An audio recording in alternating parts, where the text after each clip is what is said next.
Los incas eran una civilización precolombina que se asentó en gran parte de América Central, y más en concreto en la zona de los Andes. Era una zona de muy difícil de condiciones para la vida, en las cuales la supervivencia era complicada. Una zona de grandes altitudes y de difícil acceso y poca facilidad para cultivar. Ante todos estos inconvenientes lograron sobreponerse a las adversidades y crear un imperio que controlaría la zona andina. El primer punto del trabajo del que vamos a hablar trata sobre los incas. Los incas fueron una civilización que se originó con la llegada de un grupo étnico desde el lago Titicaca a algún valle cercano y se asentó en el Cusco. La leyenda dice que Manco Cápac y Mamá Ocllo fueron los primeros fundadores de la dinastía incaica. Con el reinado del inca Pachacútec, el pueblo inca estuvo en continuo enfrentamiento con los pueblos limítrofes. Este último sería el inca que llevase los límites del imperio hasta el lago Titicaca y asentaría las bases legislativas y organizativas que consolidan el imperio. Los incas fueron la última gran civilización precolombina de América, en gran parte porque supieron recoger, integrar los conocimientos científicos, artísticos y tecnológicos de sus antecesores y mejorarlos. La civilización inca ha dejado una rica herencia, de ahí la importancia de su desarrollo como imperio, comenzando por la aportación de alimentos como la patata, el maíz, la quinoa y continuando con una red increíble de senderos pavimentados.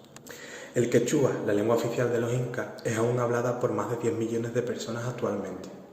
Los incas desarrollaron una gran actividad cultural y arquitectónica y agrícola. Es así que sus técnicas de trabajo dieron como resultados extraordinarios textiles que duran hasta el día de hoy.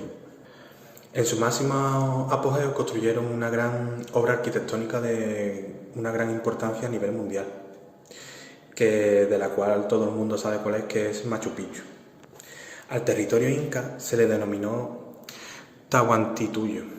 El territorio de los incas comprendía desde el río Ancasmayu al sur de Colombia, pasando por el río Maute en el centro de Chile y bordeando la selva del este.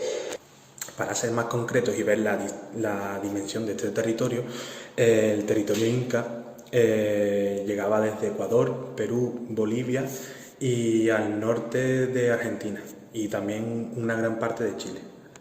Los chasquis eran las personas del imperio incaico encargados de transportar mensajes de un punto a otro punto del territorio, utilizando la red de caminos Capac Ñam y un bien organizado sistema de relevo. Para realizar con eficacia su tarea, los incas construyeron colcas en partes claves de su red de caminos. Así los chasquis podían alimentarse y recuperar energía durante el viaje. Los chasquis trasladaban el mensaje mediante quipus, que era una herramienta que les servían para controlar los registros y los números a los incas. Para su tarea contaban con un pututu, que era un instrumento de viento que anunciaba su llegada al destino en el que tenían que dejar el mensaje. Esta expansión tiene su punto de dificultad añadida, ya que estamos ante una civilización sin escritura, por lo cual esta expansión territorial, cultural y tecnológica tiene un mayor grado de dificultad, ya que no existía ningún medio donde escribir los conocimientos y mensajes. Los chasquis eran los mensajeros reales al servicio de los incas. Estos eran capaces de transmitir cualquier mensaje, llevar alimentos u objetos de valor a los más altos cargos o llevar consigo el mensaje a través de un quipu.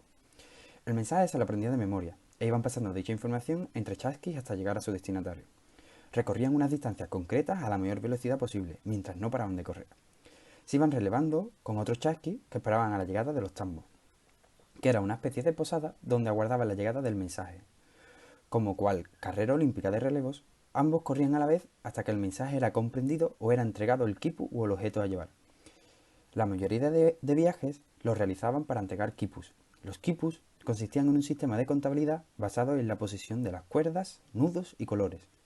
Estos quipus solo eran descifrados por los quipumayok, que eran los encargados de leer el mensaje. La formación de los chasquis se basaban en tres conceptos: edad, que eran personas jóvenes entre 18 y 20 años, resistencia física, ya que debían de realizar el camino en el menor tiempo posible, memoria, debido al que debían de aprender y recordar el mensaje que le transmitían el chasqui que relevaba.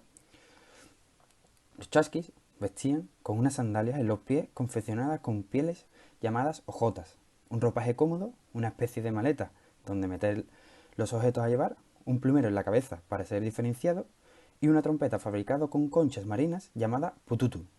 Esta trompeta avisaba de la llegada al tambo. Los quipus eran solamente descifrados por unas personas, los quipumayok. Los quipumayok eran los encargados de leer cada quipu, por lo cual eran tratados como personas de cierto poder. Este sistema todavía no se ha logrado descifrar en la actualidad. Uno de los factores más importantes de su expansión era la gran red de caminos que unían el territorio, al cual llamamos Capañán o Camino Real. La mayoría de estos caminos estaban ya construidos por las civilizaciones anteriores a ellos, Huari, Tiwanaku y cultura Chimu. Pero los incas también realizaron algunos de estos caminos. Pero, sin lugar a dudas, la gran aportación inca a dichos caminos no fue su construcción, sino la conservación y administración de estos. El Capañán partía desde la capital, Cusco, nombrado el ombligo del mundo por los incas. A partir de este punto partían varias vías hacia diferentes zonas del imperio, abarcándolas en su totalidad. Había dos vías generales, una por la zona costera y otra por la zona de las cordilleras. Todas estas vías se acomodaban a sus condiciones. Por ejemplo, se construían puentes de cuerda para hacerse paso por las zonas montañosas e inaccesibles.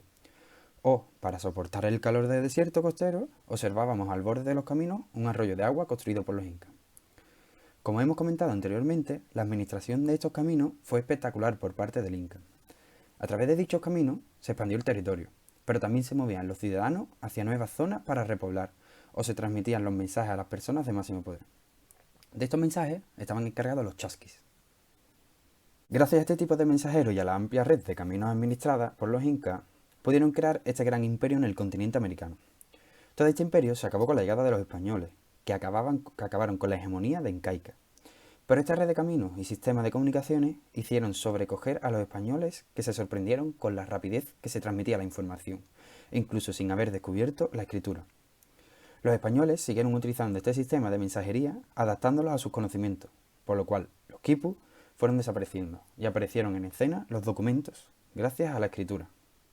El siguiente y último punto del trabajo que vamos a hablar es sobre la adaptación de los chasquis a la llegada de los españoles.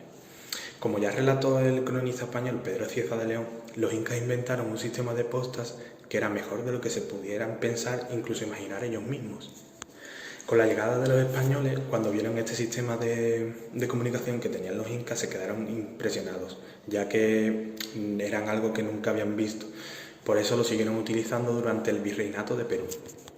Pero con la continua conquista española, este sistema de comunicación de los incas fue desapareciendo poco a poco, ya que se metieron nuevos sistemas de comunicación como la escritura más avanzada que traían los españoles o la comunicación a caballo, que era para ellos más rápido. También el sistema declinó, ya que los españoles estafaron a los incas, que seguían trabajando para ellos, porque no les pagaban lo prometido, e incluso querían reemplazarlos por mestizos, por mulatos o por negros libres. Como conclusión final a nuestro trabajo, podemos decir que los chasquis eran muy importantes a la hora de formar un gran imperio como fue el Imperio Inca, ya que su trabajo era vital a la hora de mantener comunicados a los distintos territorios de dicho imperio. Para terminar, nuestra opinión sobre el tema que hemos elegido es que los chasquis, a pesar de las dificultades que tenían para realizar su trabajo, ya que en esa época la única herramienta que tenían para transportarse eran sus propios pies, formaban un sistema de comunicación brillante, porque dichos mensajes que transportaban eran muy eficaces y concisos, entonces no tenían lugar a la manipulación de dichos mensajes, ya que en comparación con los métodos que hay en la actualidad de comunicación, pueden verse muy manipulados, como podemos ver en muchos ejemplos que tenemos en la actualidad. En definitiva, para nosotros ha sido un gran descubrimiento el poder leer y buscar información a base de los chasquis, ya que desconocíamos totalmente su existencia, y nos ha parecido un trabajo brillante para poder entender y comprender cómo se comunicaba la gente en la antigüedad.